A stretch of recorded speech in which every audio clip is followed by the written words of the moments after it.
Emma always believed that love could be quiet, that true loyalty didn't need to shout, it simply showed up month after month, year after year in the form of sacrifice.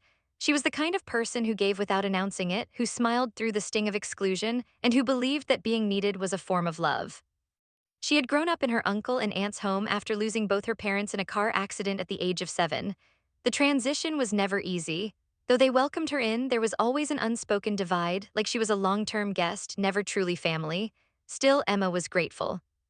She was the quiet one, the one who cleaned up after meals while her cousins left their plates, the one who was praised for her manners yet never invited on family trips. When birthdays came around, she received thoughtful but distant gifts like socks or school supplies, while her cousins unwrapped gadgets, bikes, or phones. But Emma never complained. She studied hard, worked part-time jobs in high school, earned a scholarship to a state university, and landed a solid job in a tech startup after graduation. By 26, she was a respected product manager living in a modest apartment 2 cities away. It was around that time that her uncle reached out. The mortgage on their house had ballooned and they were behind on payments. Her cousins were in school, her aunt wasn't working, and they were on the verge of losing the home. Emma didn't hesitate. She offered to co-sign a refinance. Her name went on the deed to secure a better interest rate, and she set up automatic payments for half the mortgage every month. The other half her uncle promised he'd handle, he rarely did. Over the next 4 years, Emma ended up paying nearly 80% of the monthly dues. She never missed a payment. She cut back on vacations, passed on upgrading her car, and said no to weekend brunches with coworkers. She told herself this was her way of saying thank you for the roof they gave her, for the chance they took. Still, something always tugged at the back of her mind. Holidays were often lonely. She'd offer to visit and bring gifts, but her aunt would say maybe next time or it's just too crowded this year. When she did make the trip, she noticed the way conversations shifted when she entered the room. Her cousins would go quiet, her aunt would busy herself. She chalked it up to discomfort, never malice. Then on an unremarkable Tuesday afternoon, everything cracked. Emma had just finished presenting a roadmap for a new product feature when her phone buzzed. A message from her second cousin, Erin. They hadn't spoken in years, just a link to a video and a message. "You need to see this." Curious, Emma clicked. It was a family dinner. Someone had placed a phone on the mantel, probably recording for fun, not knowing it was synced to the cloud. The angle showed everyone around the table, her uncle, aunt, both cousins, and a few extended relatives. Laughter, wine glasses, plates full of roast chicken and mashed potatoes. Then her name came up. She didn't even earn that scholarship, probably just a sympathy case, her cousin Mark scoffed, swirling his drink. "I swear if she ever stops paying the mortgage, we're screwed," her uncle laughed and everyone joined in. "But she's too desperate to be loved, so she won't." "Exactly," her aunt added, shaking her head. "Little Miss Grateful, still clinging to us like a barnacle. Can you believe she thinks she's part of this family?" Emma froze, the room spun, her ears rang. She paused the video, pressed play again, watched as her name was tossed around like a joke, a burden, a joke. She shut her laptop and sat in silence. The apartment felt unfamiliar, too quiet. Her heart pounded as her mind replayed every moment she had tried to earn their love, every check she had mailed, every voicemail she'd left, every birthday text she'd sent into the void. Tears streamed down her face, but she didn't sob. There was something clean about the ache, something final. That night, Emma didn't sleep. Instead, she pulled up her financial records, her mortgage statements, the property deed, the emails from the bank. She highlighted each transaction, each date, each contribution. She wrote it all down. The next morning, she called her lawyer. He was surprised by the request but said yes. They began filing to remove her name from financial liability while maintaining her legal stake in the property. She canceled the automatic payments. Not another cent would come from her account. A week passed, then two. The phone calls started, first her uncle, then her aunt, then a barrage of texts. "There's been a mistake. We need to talk. Emma, answer us." She didn't. She blocked every number. For the first time in years, Emma went out on a Saturday. She bought herself a pastry and sat in a cafe without checking her phone.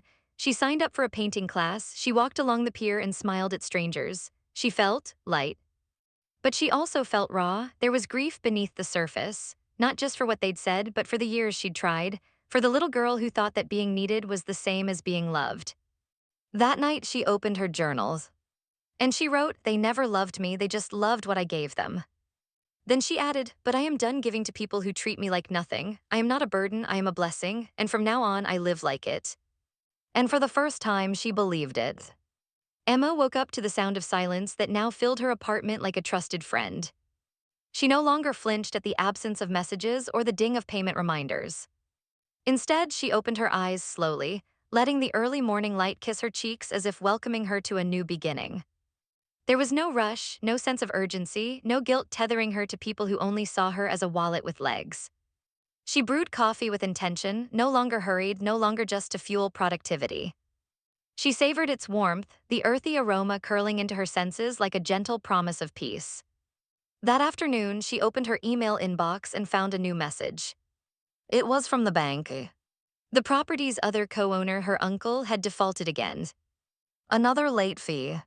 Emma wasn't liable anymore, but she still received notices due to her partial ownership. She forwarded the email to her lawyer and flagged it for record-keeping. She felt nothing. No panic, no anger. Just confirmation that letting go had been right. For once, she wasn't cleaning up after someone else's mess. Emma spent the next few days diving into a world she'd forgotten her own. She dug up her old paints, untouched since college. She created bold strokes on canvas, expressing emotions too tangled for words. She joined a virtual book club and found herself laughing with strangers who loved stories as much as she did. At work, she raised her hand more during meetings. Her voice no longer trembled. She pitched an idea for a feature that would help small business users streamline payments. It was approved immediately. Her manager praised her initiative. It felt like sunlight cracking through clouds that had lingered too long. Then one evening, her phone buzzed again. This time, it was a number she didn't recognize. Curiosity won. She picked up. It was Aaron, the same cousin who had sent the video. I just wanted to say I'm sorry, he began. His voice cracked. I didn't laugh. I swear. I only found out the video existed because it uploaded automatically to my cloud storage. When I saw it, I was disgusted. They shouldn't have said any of that. Especially not after everything you did for them. Emma didn't know what to say. Part of her wanted to hang up. Another part was grateful for the acknowledgement. So she listened. I moved out a month ago, Aaron continued. I couldn't take the entitlement anymore. They're still trying to figure out why you stopped paying. No one's told them about the video. Emma inhaled deeply. The silence between them felt dense yet sincere. Thank you for telling me, she finally said. I appreciate your honesty. Aaron sighed. I just hope you're okay. You deserve better than all of that. And you always did. After the call, Emma sat by the window. The city lights blinked like distant stars. She realized she didn't need every wrong to be made right. She just needed to be free.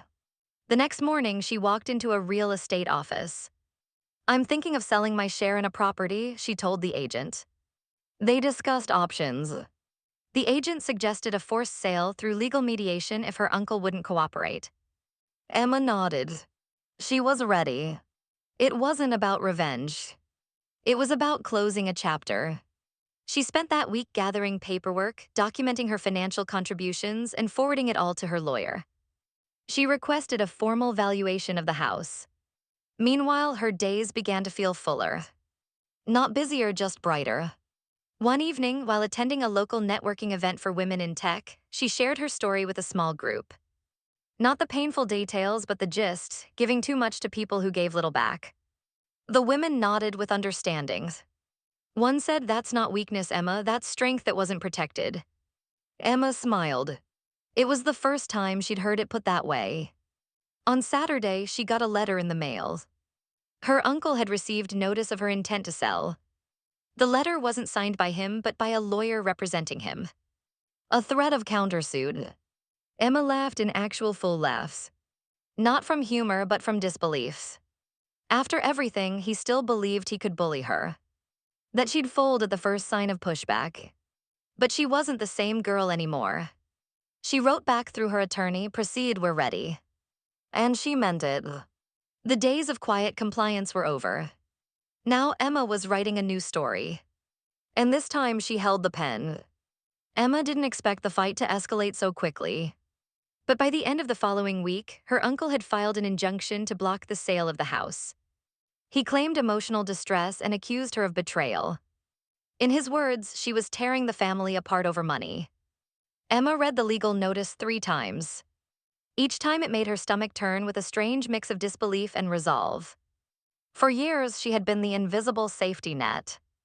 Now they painted her as the villain for cutting the cords. Her lawyer reassured her that the case was weak. Let them bluster, he said calmly. But still it hurt. Not because she feared legal drama, but because their audacity still found ways to surprise her. Emma poured herself into work not as a distraction but as a declaration. If they wanted to define her by money, then let her use that same energy to build her own empire. She proposed a pilot mentorship program for junior women engineers. She called it Project Phoenix. The company loved it. She was given full creative control and a small budget to run it as a test model. Emma reached out to women who reminded her of herself at 23, capable, quiet, overlooked. She taught them how to speak with certainty, how to ask for what they were worth. Every Wednesday evening, her apartment buzzed with ideas and laughter. Pizza boxes stacked high, laptops open, voices proud. This was her kind of family now. Not bound by blood, but by mutual uplift. Meanwhile, her uncle grew louder. He sent letters to her workplace, trying to humiliate her. He claimed she was mentally unstable, accused her of harassment. HR saw right through it. They offered her support, not scrutiny. Emma saved every letter, every signature. She was building a fortress of truth, brick by bitter brick. And she wasn't afraid to use it. Then came the day of mediation. A sterile office downtown with walls too white and air too cold. Her uncle showed up in a cheap suit, puffed up with entitlement. His lawyer looked unimpressed. Emma wore a navy dress and calmness like armor. She greeted them with a nod and sat without flinching. The mediator opened the discussion. Her uncle went on a tirade. She owes us for everything, he spat. We raised her, fed her, gave her a home. Emma leaned forward. I paid off your mortgage for 4 years, she said evenly. I was on the deed. I was never just a guest. He sneered. You never belonged, you were a charity case. His words cut. But they didn't bleed. She took out her files. Printed records, signed bank receipts, notarized agreements. When she laid them out on the table, even the mediator blinked. The paper spoke louder than any insult. In the end, they proposed a buyout. Her uncle would pay her back 60% of her contributions and retain the property. Emma declined. She didn't want his money. I want my name off the deed and my half sold on the market, she said clearly. If that doesn't happen, we let the court decide. The room went quiet. Her uncle turned red. The mediator scribbled. Her lawyer smiled. 2 weeks later, the court sided with Emma. A formal sale process was initiated. Her uncle stalled, resisted, appealed. But the law moved forward. By the end of the quarter, the house was listed. Emma's name was cleared of debt. She stood outside the property one last time. No one knew she was there. She didn't need them to. She just wanted to say goodbye to the place where her childhood tried to bloom. She whispered, "You don't own me anymore." Then she walked away. In her inbox that night was a message from a VC investor who had seen Project Phoenix. Let's talk, it said. Emma smiled. The past was finally behind her. It was hers to build, brick by brilliant brick. Emma didn't celebrate the legal victory with champagne or parties. She celebrated with silence, peace, and the deep exhale of a soul finally unchained. She spent the first weekend after the court order hiking alone. The trail wound through redwoods and quiet hills, each step peeling off layers of old weight. She let her phone die, no notifications, no emails, no echoes from the people who once drained her. As she reached the summit and looked out at the horizon, she felt something rare, complete detachment. Not bitterness, not sorrow. Just clarity, she whispered into the wind, thank you for teaching me who not to be. Back in the city, she poured her energy into the venture capital conversation. The investor was young, blunt, and curious. He didn't want to fund just an app or a project, he wanted a movement. And Emma had won. She pitched not just Project Phoenix, but a platform, an entire network for mentorship, emotional resilience, and career strategy. A safe space for women who gave too much and received too little. Her voice was confident. The deal closed 2 months later. She secured seed funding and named the company Ember Rise. Because fire doesn't destroy when it's guided, it ignites. Emma hired her first team, a mix of engineers, storytellers, and wellness experts. people who understood what it meant to rise from invisibility.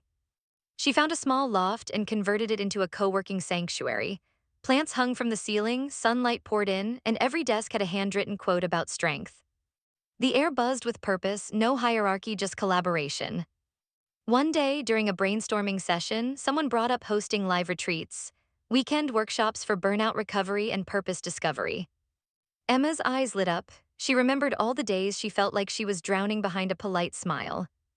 They planned their first retreat in Big Sur, 30 women, 3 days, no Wi-Fi. Emma opened the weekend with a personal story. She didn't name names. But she shared the ache of being gaslit by the people who called themselves family, and the quiet rebellion of choosing herself. By the end, the room was crying and hugging. Healing was messy, but it was real. Months passed, Ember Rise became more than a company. It became a home. One afternoon, Emma received a letter at the office. The handwriting was shaky. It was from her aunt.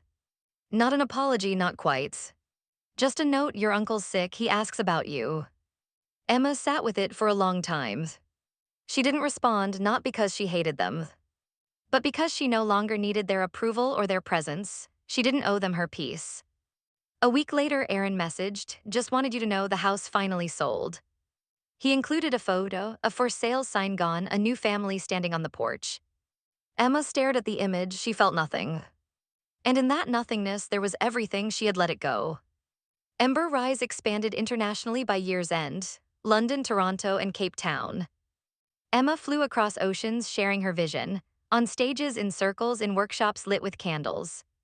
She spoke not as a founder but as a survivor, of emotional manipulation, of invisible labor, of betrayal cloaked in kinship, and of what happens when you finally name the pain. Not to dwell but to choose differently, to live louder. To build what wasn't given, to become what wasn't modeled. One night after a panel in New York, a woman in her 60s approached her. She took Emma's hands in hers and whispered, "You gave me permission to start over." Emma blinked back, tears, because somewhere deep inside, the little girl who once scrubbed floors in silence had finally been seen. She wasn't a burden, she was a beginning. And she had only just begun. Emma didn't notice her own success until she watched someone else bloom because of it. It happened on a rainy Thursday, in a conference room filled with laughter, steaming coffee, and the sound of hope being rebuilt. One of her mentees, Rosa, stood up during a team reflection session. Rosa had once been so shy she barely spoke above a whisper. Now she held the room like a stage. Because of Emma, Rosa said, I stopped apologizing for taking up space. Emma swallowed the lump in her throat. It wasn't about ego, it was about witnessing someone find their voice. She thought about how far she'd come. From the silent dinners back in her uncle's house to this moment of unapologetic empowerment. After the session, Rosa hugged her tightly. You saved me, she whispered. Emma shook her head gently. No, she replied, you saved yourself, I just reminded you that you could. The following week, Emma was invited to speak at a national leadership forum. She shared her journey under the title, The Price of Being the Good Girl. She talked about emotional debt, about how silence isn't always strength. She talked about financial abuse hidden under the mask of gratitude, and how hard it is to walk away from people who once fed you. The audience was still. Many were crying. Afterward, a journalist approached her. Your story will help so many, she said. Emma smiled. I hope it helps people help themselves. The article went viral. Suddenly, Emma's inbox was flooded with messages from women across the world. Women who had been erased in their own homes. Women who had given everything and been told it still wasn't enough. Emma read every single one. She responded to as many as she could. She began publishing essays. Raw, unfiltered truths about boundaries, healing, and financial self-respect. Each piece felt like a brick laid on the path she was building for herself and for others. The community grew. Ember Rise hired therapists and legal advisors. They created resource hubs. Survivors of family betrayal now had somewhere to go. They weren't alone anymore. But with the growth came shadows. One day, Emma received a private message from a name she hadn't seen in years. Her cousin Marky. The same cousin who had mocked her in that video. His message was short. I messed up, I'm sorry, I've changed, can we talk? Emma stared at the screen. Her chest tightened.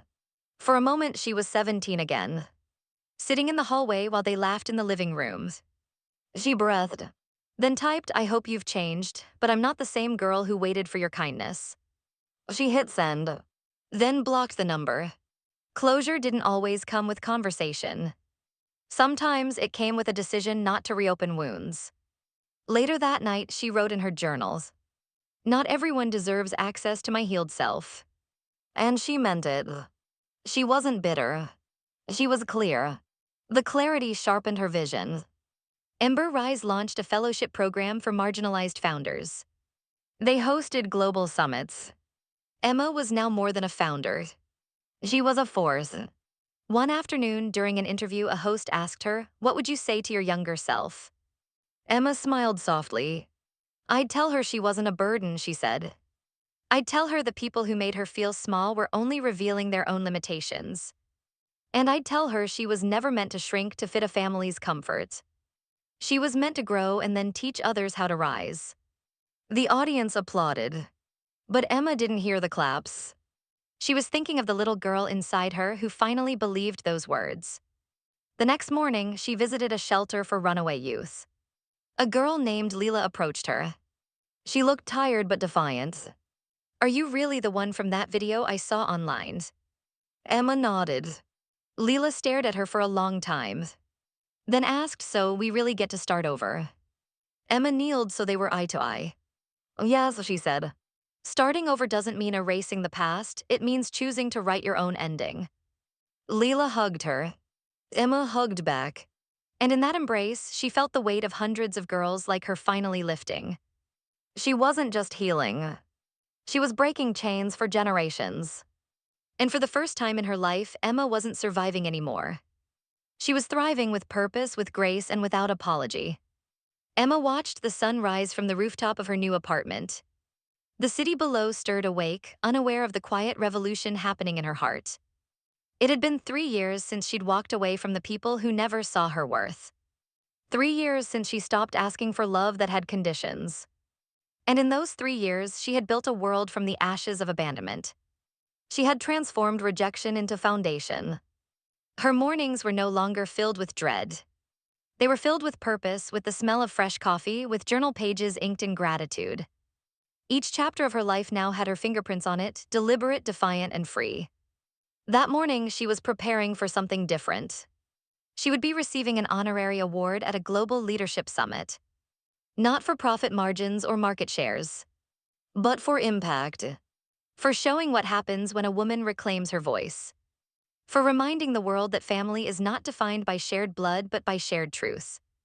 She slipped on a dress the color of firelight. It shimmered with every step she took, like her own resilience had been woven into the fabric. As she arrived at the venue, cameras flashed. But she didn't shrink. She walked with her head held high. Not for attention, but for her own reflections. The keynote speech began. They recited her journey, the betrayal, the transformation, the empire built not out of vengeance, but out of vision. When it was her turn to speak, Emma took the stage slowly. She looked out at a sea of faces, all waiting, all listening. She began, "When I was younger, I believed loyalty meant staying even when it hurt." She paused. "I believed love meant sacrificing your voice to earn a place at someone's table." Another pause. "But now I know that real love doesn't require you to disappear. Real family doesn't demand silence." She shared how she had learned to unlearn the lies that shaped her. How she found healing not in confrontation, but in creation. She ended with a message to anyone who had ever been called a burden. You are not too much, you are not too loud, you are not selfish for choosing yourself. The room erupted in applause. But Emma simply smiled. Because the loudest applause had already happened inside her. Long before the stage. After the ceremony, a young man approached her. He introduced himself as Julian. He said, "My mom was like you. She spent her whole life giving to people who drained her." Emma listened closely. "She passed 2 years ago. I think she would have loved your work." He handed her a folded letter. It was from his mother, a journal page she'd written just before she died. Emma read it slowly. The words bled with longing, regret, and hope. "I wish I had said no more often," it read. I wish I had known my worth sooner, maybe then I would have danced more. Emma closed her eyes. She felt the woman's voice wrap around her like a prayer. She hugged Julian tight. Your mother lives on in every word we speak, she whispered. She didn't fail, she passed the baton. Later that evening, Emma returned home. She walked through her apartment, touching the plants, the books, the framed photo of her and her Ember Rise team. She felt full, not just successful, whole. And she made herself tea and stood by the window. The lights of the city blinked like 1,000 tiny affirmations. She thought of the girl she used to be, the one who begged to be seen. And she whispered to her in the glass reflection, we're okay now. We made it. That weekend, she attended a friend's baby shower. There were laughter, hugs, new beginnings everywhere. Someone asked her if she ever wanted a family of her own. Emma smiled. I already have one, she said. It's made of women who refuse to stay small. It was true. Her home was in every survivor who wrote to her, in every mentee who stood up straighter, in every life that changed because she dared to walk away, in every heart that beat louder because she once whispered, you are not alone. The final chapter of her pain had ended, but the story of her legacy was just beginning. And in that, Emma found her forevers. Not in approval, not in apology, but in power and peace. Finally, peace.